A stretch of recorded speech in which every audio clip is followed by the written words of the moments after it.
Če imamo cilje zapisane, se avtomatsko začnejo manifestirati. V bistvu že takrat, ko cilj napišemo, naredimo manifestacijo. Mi ne naredimo manifestacijo, ko se nekaj pojavi v fizični obliki. Mi že, ko cilj napišemo, takrat je v bistvu že manifestacija, ker mi že takrat naredimo stvaritev.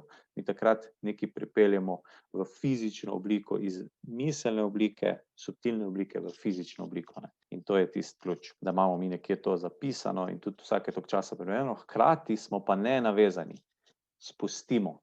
To je v bistvu najbolj izziv je to in tudi najtežje je to nekako ubesediti, ne. Si želimo, napišemo, ampak hkrati pa tudi spustimo.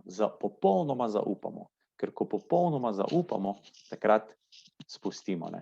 Tako kot če gremo v trgovino nekaj kupiti, ne molimo, ja, prosim, naj bo to tam, ampak enostavno gremo in spustimo in se ne ukvarjamo s tem, ne.